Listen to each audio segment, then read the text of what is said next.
Jesus Christ, what are you doing? You talking to me? What do you reckon? Who else are you talking to? Oh, keep it down, boys.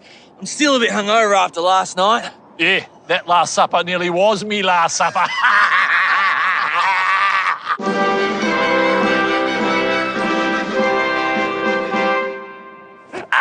Hold your horses.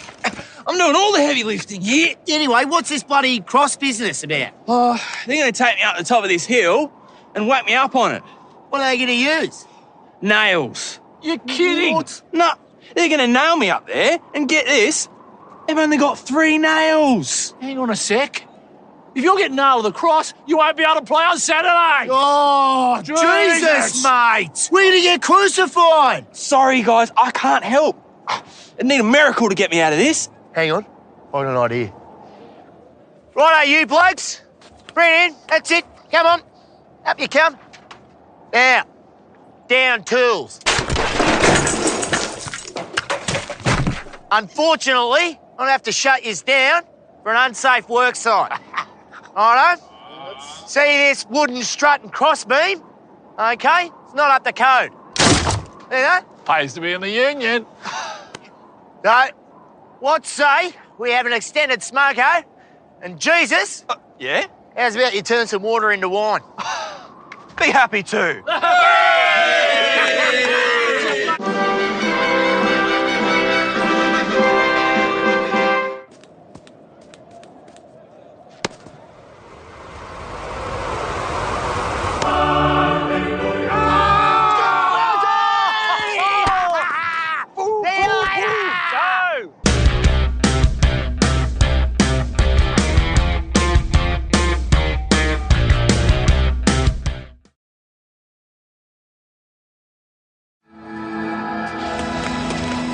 Jesus Christ, what are you doing? So the first line here, guys, is Jesus Christ, what are you doing? And I'll go over the first sentence here, Jesus Christ, literally the name of Jesus Christ. But this is often used in English to express shock and awe and surprise, you know, like, oh my God, Jesus Christ, what the hell? So they're making a joke here by actually saying Jesus Christ to Jesus Christ. The next part, what are you doing? You'll notice there at the end, instead of saying doing with this G, we say doing. So we don't actually pronounce the G quite often when we're speaking more informally. However, at the bottom here where I've got the more proper formal English, you'll note that if you're writing this, you will always write doing. Jesus Christ, what are you doing? You talking to me? So you'll note in this one, guys, are you talking to me? It's a question. It's raising at the end. Are you talking to me is the correct way that we would say it with that are there at the start. But quite often that's dropped and we just, instead of saying any are or is there at the start, you'll just use the pronoun and then follow with the sentence. Talking, again, he's dropped the G, so he's just saying talking. And you'll notice there too that that too has become more of an sound that bounces off the N there. So instead of saying, are you talking to me? We say, you talking na me. So when it's said quickly, it becomes, you talking to me? You talking to me? Instead of, are you talking to me or you talking to me? It's just, you talking to me? That bit sort of bounces, na me. But again, in proper English, we would say, are you talking to me? You talking to me? What do you reckon? Who else are you talking to? The first sentence, what do you reckon, is a rhetorical question. It's kind of like he's asking sarcastically, well, what do you think? Who do you think I'm talking to? Because Jesus is the only one there in front of him. So he's like, well, what do you think? What do here has become a whatter. What do you think? What do you reckon? Whatter. So that's quite often a way that Australians would change what do. We would say whatter instead. Reckon is a pretty common verb you'll hear in Australia where we use that instead of the word or the verb to think. So what do you reckon? I reckon. Yeah, he reckons. That's what you'll hear quite a bit instead of think. And the second sentence here, who else he talking to, is another way of saying who else is he talking to. And so to start, that is kind of gets dropped. You'll often hear who else he talking to or who else he talking to. Also, the he there has changed and no longer has the H at the front. It kind of bounces off the else. So it's like, who else he talking to? Who else he talking to? You don't really say that H. Who else he talking to? The talking has dropped that G again. Talking. And the to has lost the T at the start. There's no T. And instead it bounces off that N. So that N kind of follows off onto the O and it becomes who else he talking to? Who else he talking to? Who else he talking to? What do you reckon? Who else he talking to? Oh, keep it down, boys. I'm still a bit hungover after last night. The first sentence there, keep it down, boys, hasn't really changed from how you would write it formally. And keep it down means keep the sound down. Can you keep the volume down? He's saying in the following sentence, I'm still a bit hungover after last night. That's suggesting that he's got a headache because he drank too much. So he's saying, keep it down, boys, because he's got a headache and the noise is hurting his head. Oh, keep it down, boys. And boys is just like mates or guys. It's just another way that you would refer to your friends, especially from guys. Obviously, girls wouldn't say that to girls, but guys and boys and mates will often say that to one another. I'm still a bit hungover after last night. That hasn't really changed either from the correct way that you would say this in English. And hungover again is just that feeling you get the next day if you've drunk a lot the night before. To be hungover is to have drunk too much and you wake up the next day and it's hung as in hang, the word hang. So it's the past tense, to be hungover. Oh, keep it down, boys. I'm still a bit hungover after last night. Yeah, that last supper nearly was me last supper. In this one, guys, yeah, that last supper nearly was me last supper. Supper, he's playing a joke because the Last Supper, obviously from the depiction of Jesus and his followers having supper or the meal before bedtime or late at night, a late night meal. He's saying that the Last Supper nearly was his last supper. So he's making a play on words there, saying that because they got so drunk, the supper that they had last night, the Last Supper with Jesus, nearly was his last supper because he almost drank so much he died, effectively. That's what he's insinuating. That's what he's suggesting there. I might add too, guys, that in Australian English, and this happens quite a bit, we often turn my into me. So instead of saying my, they'll say me and then the thing that belongs to me. So that Last Supper nearly was me last supper is another way of saying, an incorrect, informal way of saying, that Last Supper nearly was my last supper. So you'll often hear that in Australian English. It's a very bogan way of speaking, but it's also a very Australian way of speaking too. Yeah, that last supper nearly was me last supper. Hold your horses. I'm doing all the heavy lifting here. So hold your horses is an expression in English, guys. It's often said to ask someone to wait, to hold on. Can you hold your horses? So literally kind of gives you that picture in your head of hold on to your horses by the reins and we're not leaving yet. In the second part there, I'm doing all the heavy lifting here. Again, he's kind of making a joke because this is an expression in English that you would use to be doing all the heavy lifting to suggest that you're doing all the hard work. And he's making a joke there because he's carrying the cross on his back, something that's incredibly heavy, that he's not only doing all the hard work, but he's literally lifting something heavy. So that's the joke that's being made there. And so you'll notice in this sentence, guys, in the last one, the G's have both been dropped from the ing words. So instead of saying, I'm doing all the heavy lifting here, he says, I'm doing all the heavy lifting here. Hold your horses. I'm doing all the heavy lifting here. Hold your horses. I'm doing all the heavy lifting here. Anyway, what's this bloody cross business about? In this sentence, guys, he says, anyway, what's this bloody cross business about? What he's trying to say here is, bloody, for example, is just sort of another way of accentuating something bad. So it's sort of a way of making things a little bit more rude. It's a little more, again, informal, the kind of way you would speak with your mates. So to emphasize the fact that this guy's Australian, he's thrown in the word bloody there.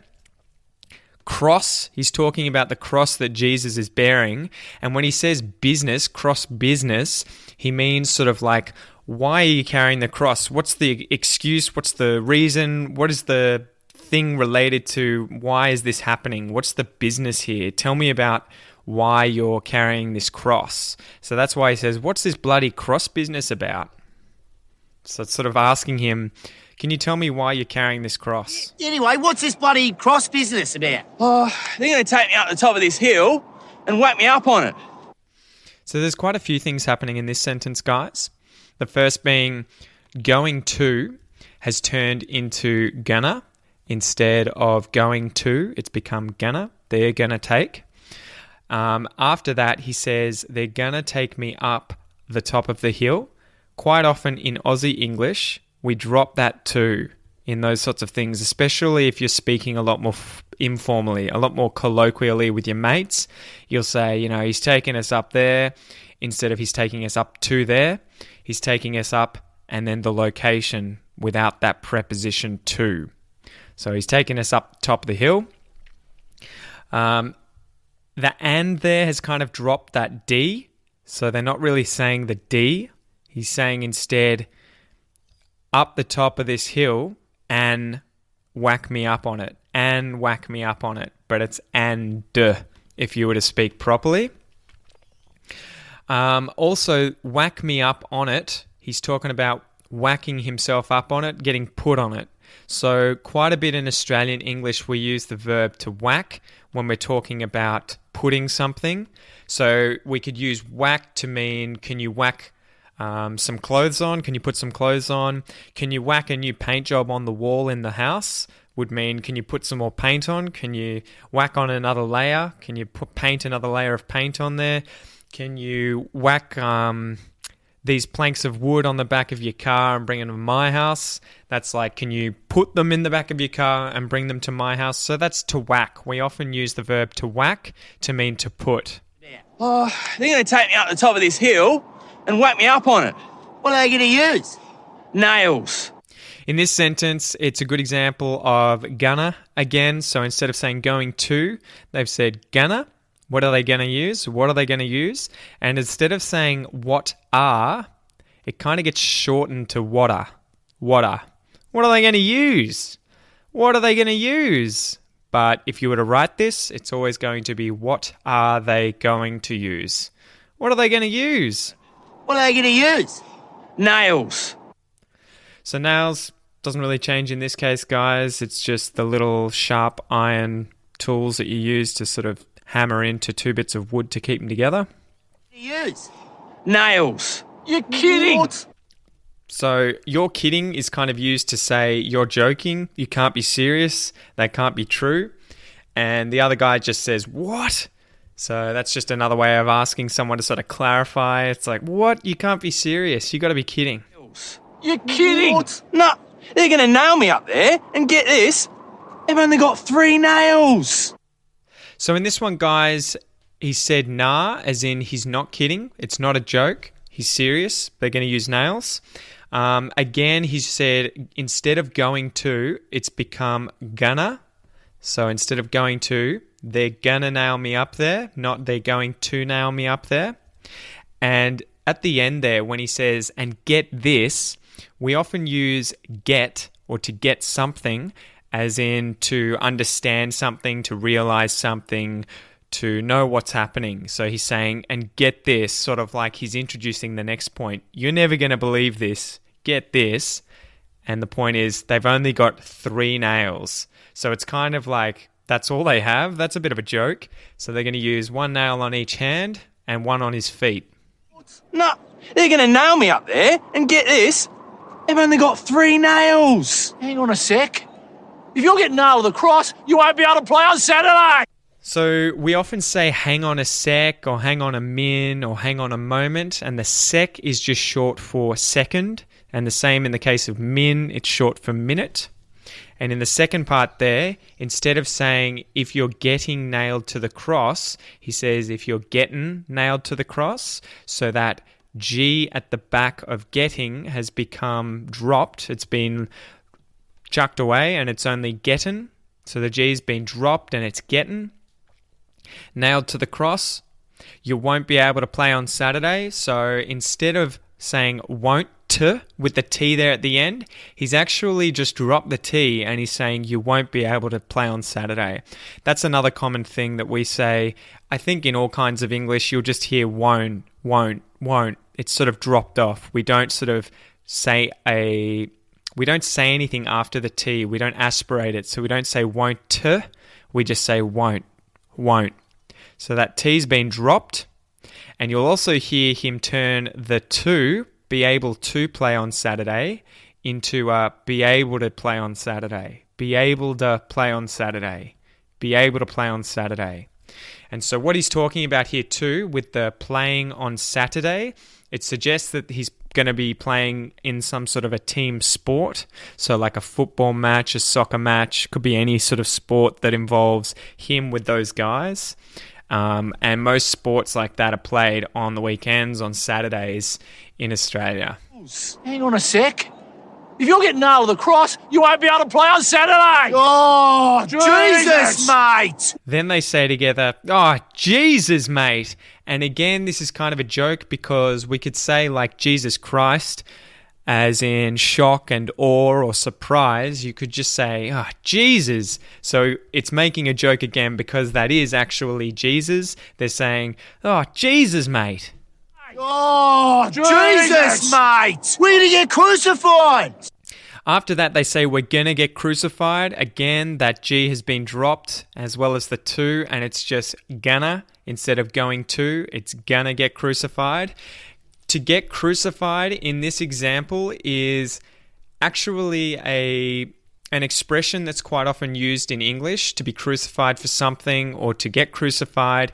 It means that you're just going to be murdered. You're going to be really done over. You're going to get in a lot of trouble. You're going to get smashed. So in the case here, they're talking about when they play that game of football or the game of soccer, whatever the sport is, their team is going to get crucified, meaning they're going to get beaten because Jesus, the guy they're talking to, isn't going to be able to play. He's not going to be able to play, so they're going to get crucified. We're going to get crucified! Sorry, guys, I can't help. I need a miracle to get me out of this. So then he says, sorry, guys, I can't help. I'd need a miracle to get me out of this. Sorry, guys, I can't help. There's nothing really there that's been changed. Guys is just quite often used to refer to multiple people, multiple men. He's just saying, sorry, mates. Sorry, guys. Sorry, my friends. In the second sentence, to need a miracle is an expression that's quite often used in English to mean you need something miraculous, a miracle to happen. Something crazy is going to have to happen in order for me to get out of this, so for him to escape. And again, that's kind of a joke because he's Jesus, he's the Lord, and so that miracle there is another way that we're playing sort of a bit of a play on words to be funny. And you'll notice that the out of has become out to.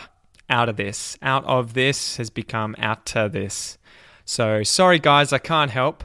I'd need a miracle to get me out of this. Out of this. Sorry, guys, I can't help. I need a miracle to get me out of this. Hang on, I got an idea. Righto, you blokes. Bring it in, that's it. Come on, up you come. Now, down tools. Unfortunately, I'm going to have to shut you down for an unsafe work site. All right? See this wooden strut and crossbeam? Okay? It's not up to code. See that? The next section's pretty big, but I'll try and get through it bit by bit. In the first bit, he says, hang on, I got an idea. And he's dropped the I've. So instead of saying I've, he just says, I got an idea. That often happens in Aussie English. It's just sort of lazy English. I got an idea instead of I've got an idea. Righto, you blokes. Righto is just another way of sort of saying, okay, all right. Okay, you guys. All right, you guys. You blokes. Bloke is just another way of saying guys, dudes, mates, everyone. He's just talking to those guys. Righto, you blokes. Then when he says, bring it in, that's it. Come on, up you come. Bring it in just means everyone come on in. Everyone get closer. I've got something to tell you. I've got an announcement to make. That's it. Come on, come on, move. Have a go. Let's do it. And then up you come. Up you come. Again, it's just bring it in. Come on, let's go. Come up to me. Come on, up you come. Then when he says tools down, I'm not a construction worker or a tradie, but I'd imagine that tools down or down tools just means can you put down your tools? So now down tools means now can you put down your tools? Stop working. I've got to tell you something. Then he says, unfortunately, I'm going to have to shut yous down for an unsafe work site, righto? And this just means, unfortunately, I'm going to have to shut you down for an unsafe work site. So I'm going to have to. He just says, I'm a have to. So that's just really laziness. He's not saying I'm going to have to. He's just saying I'm a have to.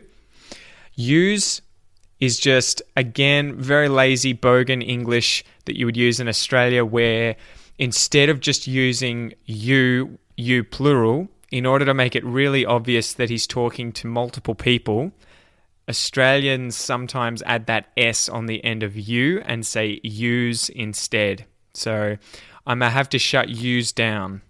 So he's talking about more than one person. And again, that righto is just another way of saying like, all right, okay, righto.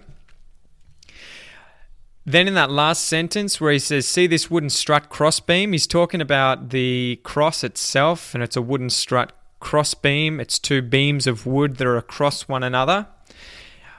It's not up to code. This kind of means it's not up to the safety code, so it's not safe. And then he kicks it and he says, see that, but he kind of drops the S there. He doesn't really say the S. He's just, again, that's just one of those accent things that Australians use quite often. He just says, see that. So he's kicking it, broken it, and he says, see, it's not up to code. And I might add that up to has become up to in that sentence. It's not up to code. It's not up to code. So the to, not up to code, has become a ta. Not up to code. See that? Cool to get me out of this. Hang on. I've got an idea. Righto, you blokes. Bring it in. That's it. Come on. Up you come. Now, down tools. Unfortunately, I'm going to have to shut yous down for an unsafe work site. Righto?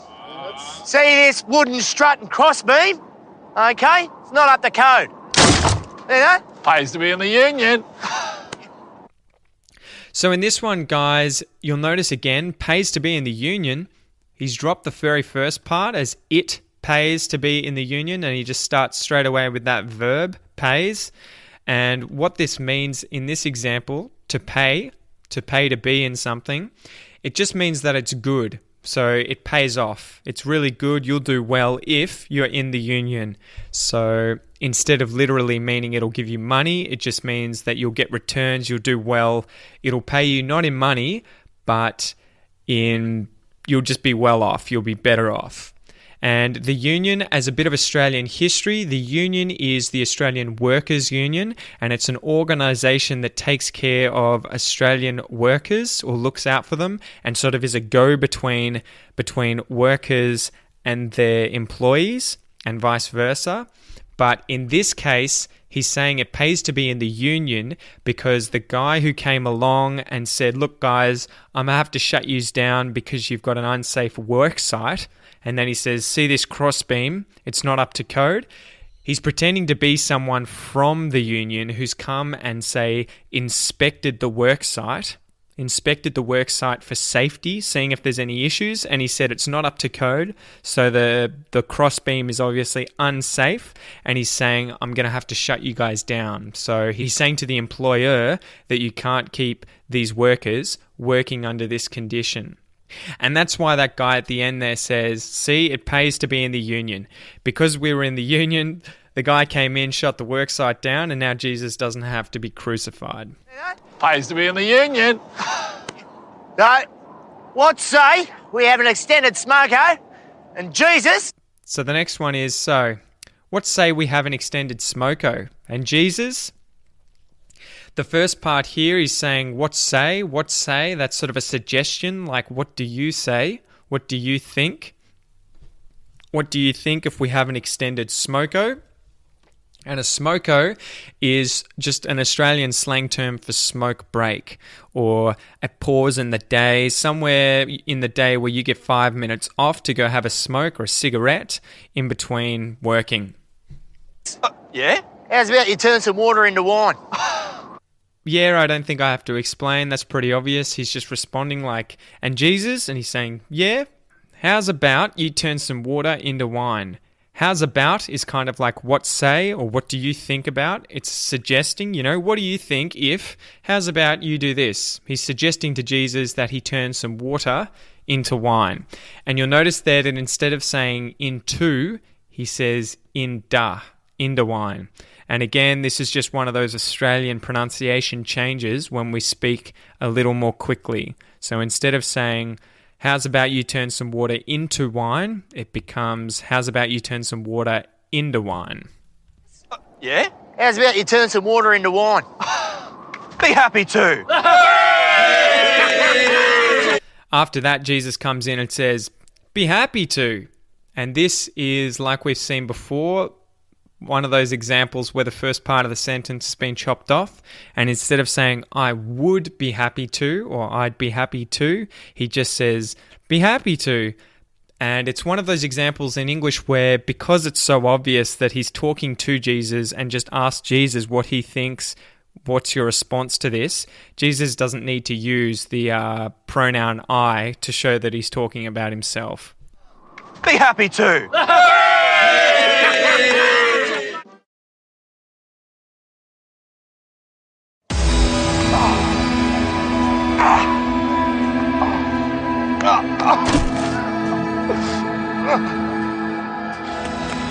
Jesus Christ, what are you doing? You talking to me? What do you reckon? Who else he talking to? Oh, keep it down, boys. I'm still a bit hungover after last night. Yeah, that last supper nearly was me last supper.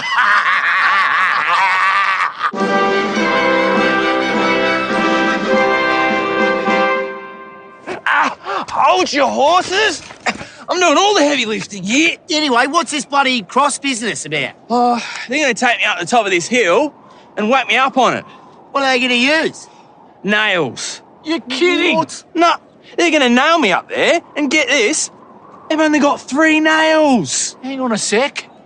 If you're getting nailed to the cross, you won't be able to play on Saturday. Oh, Jesus. Jesus, mate! We're going to get crucified! Sorry, guys, I can't help. I need a miracle to get me out of this. Hang on, I got an idea.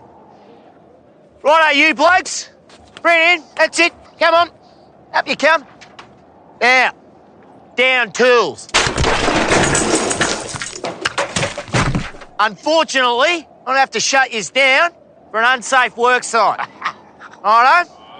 See this wooden strut and crossbeam? Okay, it's not up to code. See that? Pays to be in the union. No. What say we have an extended smoko and Jesus? Yeah? How's about you turn some water into wine? Be happy to.